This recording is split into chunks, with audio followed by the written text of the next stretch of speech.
అత్యుత్తమర్యాంకులే లక్ష్యంగా నారాయణ. సోషల్ మీడియాలో Instagram reels చేస్తూ తెలుగు రాష్ట్రాలలో గుర్తింపు తెచ్చుకున్న ఖమ్మం జిల్లాకు చెందిన ప్రభుత్వ టీచర్ గౌతమి రాథోడ్ మరొకసారి ఇప్పుడు వార్తల్లో నిలిచారు. కొద్ది నెలల క్రితం మనందరికీ తెలిసిందే, రీల్స్ చేస్తూ వివాదంతో సస్పెండ్ అయినటువంటి ఆమె ఆ తర్వాత భావోద్వేగంతో కన్నీళ్లు పెడుతూ వీడియోలు కూడా పెట్టిన సందర్భాన్ని మనం చూసాం. ఇప్పుడు తన ప్రభుత్వ ఉద్యోగానికే ఏకంగా రాజీనామా చేస్తున్నట్లు ప్రకటించడం చర్చనీయాంశంగా మారింది. అసలు గౌతమి ఎందుకు ఈ నిర్ణయం తీసుకున్నారు? ఆమె తన ప్రభుత్వ ఉద్యోగానికి రాజీనామా చేయడానికి అసలు కారణం ఏంటి? గతంలో జరిగినటువంటి ఆ కాంట్రవర్సీ ఏంటి? పూర్తి వివరాలు చూస్తే, ఖమ్మం జిల్లాలోని మామిళ్ళగూడెం ప్రభుత్వ ఉన్నత పాఠశాలలో ఇంగ్లీష్ స్కూల్ అసిస్టెంట్గా పనిచేసిన భూక్య గౌతమి సోషల్ మీడియాలో గౌతమి రాథోడ్ పేరుతో మంచి గుర్తింపు సంపాదించుకున్నారు, మంచి ఫాలోవర్స్ కూడా సంపాదించుకున్నారు. ఇన్స్టాగ్రామ్లో విద్యకు సంబంధించిన వీడియోలతో పాటు రీల్స్ చేస్తూ లక్షలాది మంది ఫాలోవర్స్ను సంపాదించారు ఆమె. అయితే అదే సమయంలో కొన్ని ప్రైవేటు విద్యా సంస్థలకు సంబంధించిన ప్రమోషన్ చేశారనేటువంటి ఆరోపణలు అప్పట్లో రావడంతో కొన్ని నెలల క్రితం ఆమెపైన విద్యాశాఖ చర్యలు తీసుకుంది. చాలా వరకు ఆమెపైన నెగిటివ్ కామెంట్స్ వచ్చాయి, కొంత సపోర్ట్ కామెంట్స్ వచ్చాయి. పూర్తి స్థాయిలో అది కాంట్రవర్సీగా మారడంతో సస్పెండ్ కూడా చేయాల్సి వచ్చింది కొన్ని రోజుల పాటు ఆమెని. ఆ తర్వాత రియలైజ్ అవుతూ ఒక వీడియోను కూడా విడుదల చేసింది. అప్పట్లో కన్నీళ్లు పెట్టుకుంటూ నా యొక్క ఉద్దేశం అది కాదంటూ తను సంజాయిషి చెప్పుకునేటువంటి పరిస్థితి చేసింది. అయితే ప్రభుత్వ ఉపాధ్యాయురాలుగా పనిచేస్తూనే ప్రైవేటు విద్యా సంస్థలకు ప్రమోట్ చేశారనే ఆరోపణలతో ఆమెను అప్పుడు సస్పెండ్ చేశారు. ఈ వ్యవహారం అప్పట్లో రాష్ట్ర వ్యాప్తంగా హాట్ టాపిక్గా మారింది. సోషల్ మీడియాలో కూడా దీనిపైన పెద్ద ఎత్తున చర్చ కూడా జరిగింది. కొందరు గౌతమికి మద్దతు పలికితే మరికొందరు ప్రభుత్వ ఉద్యోగ నియమాలను పాటించాల్సిందేనట్టు కూడా అభిప్రాయపడ్డారు.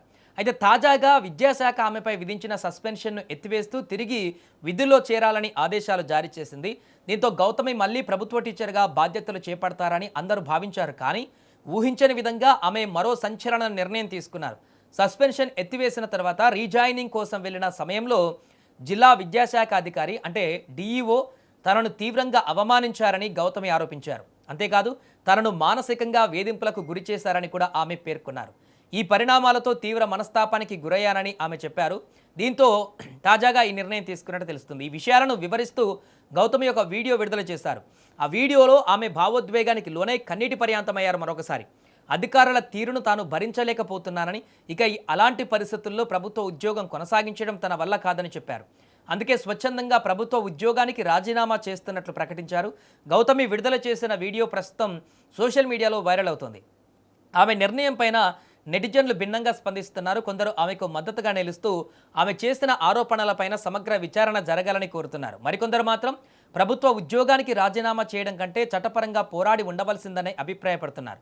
ఇదిలా ఉంటే గౌతమి చేసిన ఆరోపణలపైన జిల్లా విద్యాశాఖ అధికారి లేదా విద్యాశాఖ నుంచి ఇప్పటి వరకు అధికారిక స్పందన వెలువడాల్సి ఉంది. దీంతో ఈ వ్యవహారం ఇప్పుడు మరింత చర్చనీయాంశంగా మారింది. రీల్స్ వివాదంతో మొదలైన ఈ కథ ఇప్పుడు రాజీనామాతో మరొక కీలక మలుపు తిరిగింది. ఇది నా రిజిగ్నేషన్ లెటర్. రిజైన్ చేసేసాను జాబ్కి. సో నా రిజిగ్నేషన్కి సంబంధించినటువంటి రీజన్స్ ఏవైతే ఉన్నాయో ప్రతిదీ కూడా నేను షేర్ చేసుకోవాలనుకుంటున్నాను. ఎందుకంటే ప్రతిదీ మీతో నేను షేర్ చేసుకుంటాను. ఆ విషయం మీకు బాగా తెలుసు. చాలా కష్టపడ్డాను ఉద్యోగం కోసం. ఒక పేదరికంలో పుట్టిన బిడ్డగా, ఒక గిరిజన బిడ్డగా చాలా కష్టపడ్డాను. నా భర్త సపోర్ట్ తోటి ఈ జాబ్ సంపాదించాను. పేద పిల్లలకి సహాయం చేయాలని కష్టపడి ఉద్యోగం సంపాదించా. నేను కష్టపడి టీచర్ని. ఎప్పుడు కూడా క్లాస్ రూమ్లో నేను అసలు ఎప్పుడు కూడా ఫోన్ యూజ్ చేయలేదు, మిస్యూజ్ చేయలేదు.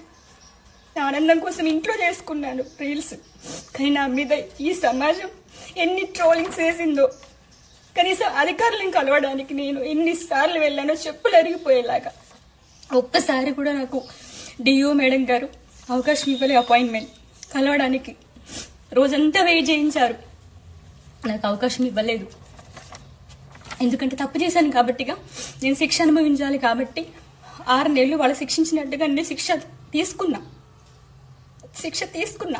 ఎందుకంటే తెలుసో తెలియక చేశాను తప్పులు అందరూ చేస్తారండి, ఎవరు చేయట్లేదండి. ఒక గిరిజన బిడ్డని, నాకు అవగాహన లేదు, నేను చేసా తప్పు.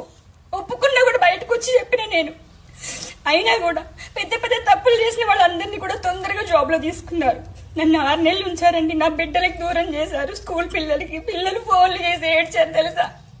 మేడం మాకు నేర్పించిన ఇంగ్లీష్ అంతా పోతుంది, మేము ఎగ్జామ్స్ ఎట్లా రాయాలని అన్నారు. పిల్లల కోసం ఫైనల్ ఎగ్జామ్స్ కన్నా నన్ను రివోక్ చేస్తారనుకున్నా. నన్ను రివోక్ చేయలేదు. ఆ మేడం గారు నన్ను తిట్టారు, నన్ను ఆ రోజంతా ఆ రోజు మేము వెయిట్ చేసాం ఆమె కోసము. ఈవినింగ్ 7:30 వరకు కూడా ఉన్నా నేను, కలిసి వెళ్దాం ఎట్లా చేసన్నా అని. ఆ రోజు నేను కలవడానికి మేడం దగ్గరికి వెళ్తే, ఛీ నువ్వు దూరం జరుగు, దగ్గరకు వస్తే బాగోదని అన్నారు నన్ను.